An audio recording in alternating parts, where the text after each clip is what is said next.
HONESTY. That's what you get when you taste blind. We're going at this without any clue what's in our glasses, but you know, let's get into it.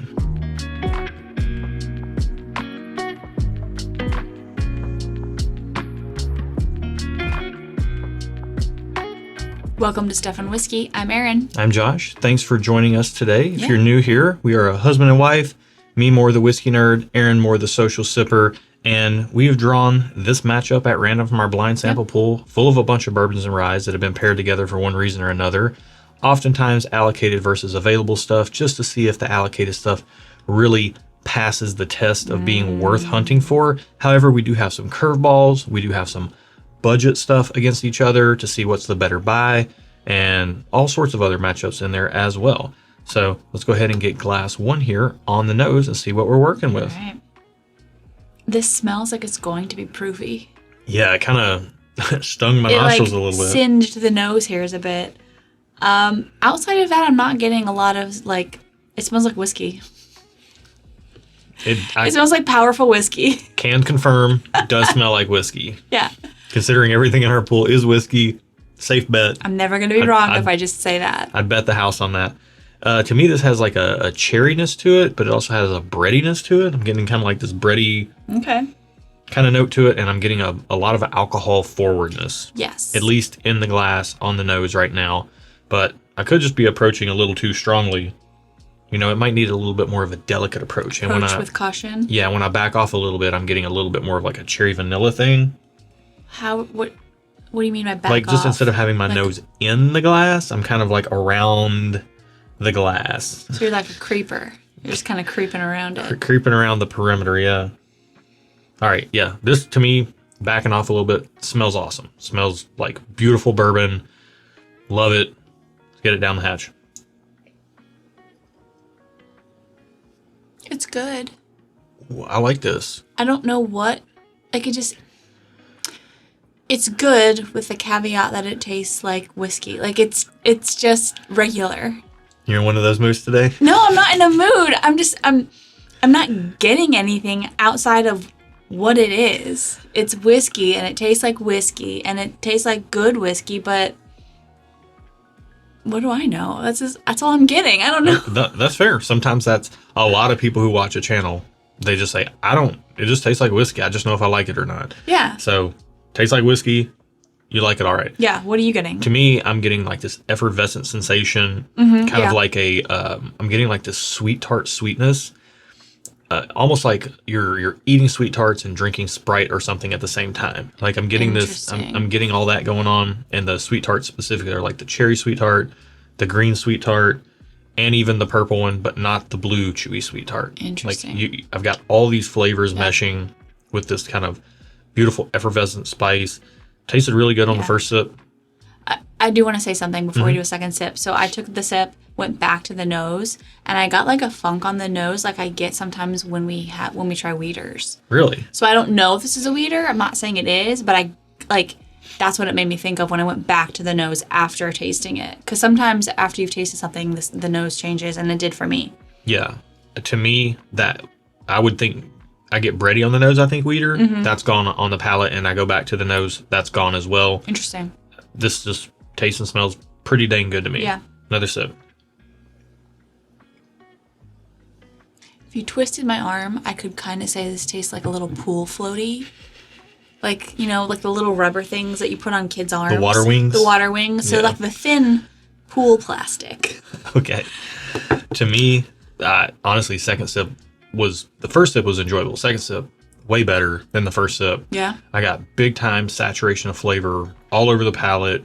Good finish. The proof doesn't seem crazy high, but it's not low either. It's not low. It's kind of a really nice proof point to get some flavor and a good experience overall. I think it might be higher than you think it is. I don't know. It's what I think is it's really good. It's above 100 proof. Oh, for sure. I'm thinking like in that, 110-ish ballpark 110, range. 115. Somewhere around there. Somewhere around there. But like very, very good. Saturated flavors, the cherry, vanilla, grape, sweet tart amalgamation that's going on is just awesome. There's barrel spice there. There's oak on that second sip that really stood out, that kind of anchored everything down.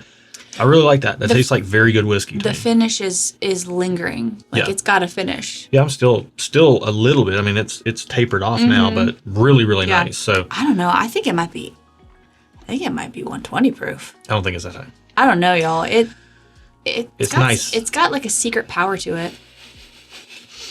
All right, Glass 2 on the nose. What more could you say good about whiskey? It's got a secret power to it. Glass 2 on the nose. Off the bat, this smells lighter than Glass 1.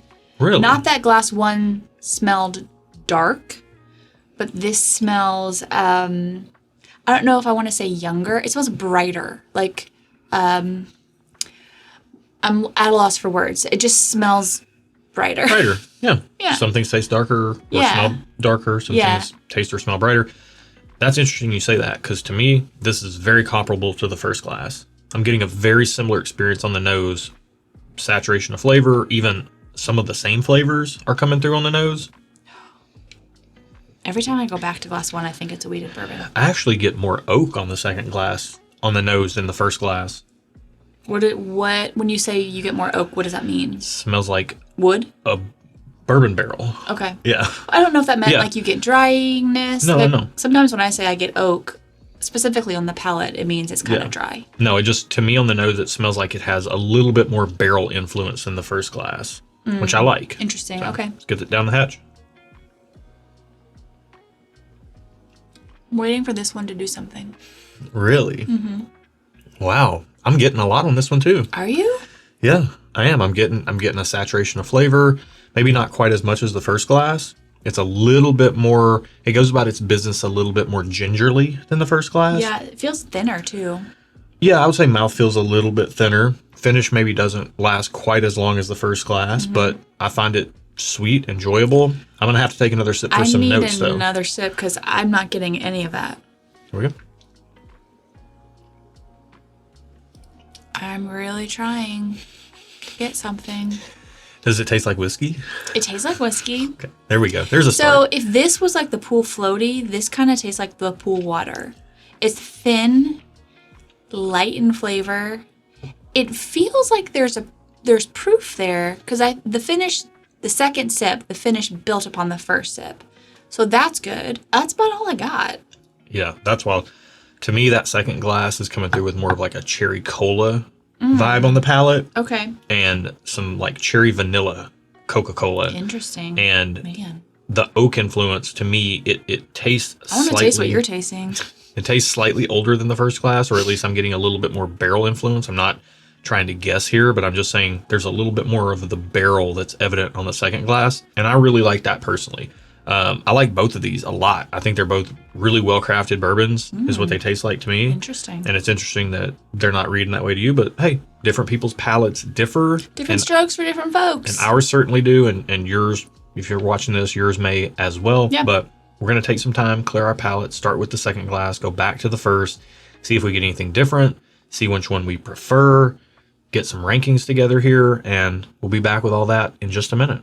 That was tougher than I thought. I don't know how you feel about these. Fill us in. Well, not a lot changed. I will say Glass 2 I got like little wisps of some things there, but they were very fleeting. Like a little bit of iced tea. That was about it. That was the only additional thing. A little bit of iced tea. Okay. It's still kind of thin. I wanted it to like have more flavor. Okay. And then Glass 1 got more funky for me. Like, Interesting. Like mildewy grain funky. Like Okay. I get sometimes when I taste something that has a high wheat profile. Okay. I'm not saying it's wheat, but I'm just like, that's what it reminds me of. Okay. As I spent more time with them, everything that I got on initial impressions stuck, but things became harder to decide what I liked more because they're very similar in experience overall to me. Really? But 2 to me is a little bit more on the tame side, and 1's a little bit more on the wild side. I will agree with that. 1 has more saturation of flavor, which is something I typically like, and it has more spice, which I also typically like. I agree. But the spice feels out of balance. It feels like it feels like if you eat a dish that's hot for the sake of being hot, it feels like it's got that going on with it. Yeah. Whereas Glass 2 feels like it could like if I could just split the spice in half on glass 1 and add it to glass 2, yeah, I'd be so happy. So I didn't get that on my own, but I will agree with everything you said. Yeah. It doesn't mean I like it any better, but what you're saying, like I resonate with. Right. So which one of these, I like both of them quite a lot. It's just a matter of what I would reach for on any given day based on my mood. Well, do you want to do ratings? Well, I'm just going to say for me, I would reach for glass 1 if I was feeling a little bit more like I wanted to hop on the roller coaster that's going to toss me around a little bit and flip and flop me and all that stuff. But if I just wanted something that's just enjoyable, like we're recording right now and when we hop off here, we're going to go watch some TV and hang out. And that's where I would reach for glass 2 over, you don't have to like think too much.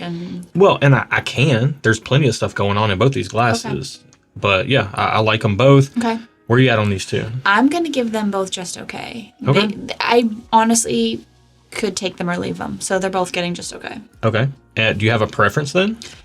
If you had to pick another pour of either one to have? Not really, because I like the power that glass 1 has. But again, the flavor was getting more and more funky for me as I kept drinking it. So like the longer I drank it, the less I liked the taste. So my initial reaction was glass 1, but the more I drank it, the less that is true. Yeah. But I also wouldn't have another pick of glass 2 because it's kind of thin. Yeah, that's fair. I'll just drink water if I want something thin. That's fair. For me, I'm going to lean slightly towards glass 1. I really like the flavor profile on glass 2, but glass 1 just has that pizzazz and that saturation of flavor that I look for that feels like it's another level. It's hitting another gear, you know? Yeah. This is a 5-speed manual transmission. This is a 6-speed manual transmission. It's got that extra gear. Look at you. So... But they're close, you know. We're going to find out the price and see if that changes how we feel about either one of these two. But generally speaking, I like. Oh, I didn't give ratings. To me, I would say I'm going thumbs up on both of them. Okay. You're just okay. I like these a lot. There's things in both of them that keep them from being 2 thumbs up for me. Yeah. But I'm a solid thumbs up on both of these pending price. We'll see if that changes anything. So. In our pool, glass number 1 is number 53. What is our price point? $100. Yeah, I'm not surprised. I'm not surprised, but I don't like it enough to pay $100, so I'm going thumbs down. Wow, okay. That's for me. I don't think it's a ripoff. I think what I'm drinking is worth $100 to some people, just not to me. Right. And if you're new here, Erin's a little bit more frugal and I'm a little bit more loose with the money as far as whiskey goes. So this makes sense. I'm going to stay thumbs up. I think that's a $100 experience in that bottle. Yeah. Glass number 2 is number 54. Price? $70. Oh. Which I feel is appropriate for what I was drinking. However, honestly, I am going to stay just okay with that. Just because the price is comparable and I could take that or leave it. I don't dislike it enough to go thumbs down, but But you don't need to have a bottle. I don't need to have a bottle. Right. But $70 is a good price point, and I feel like it's a fair price for what we're drinking. Now, granted, these are all retail prices. Who knows what these are? Right. We may not be able to get them at retail.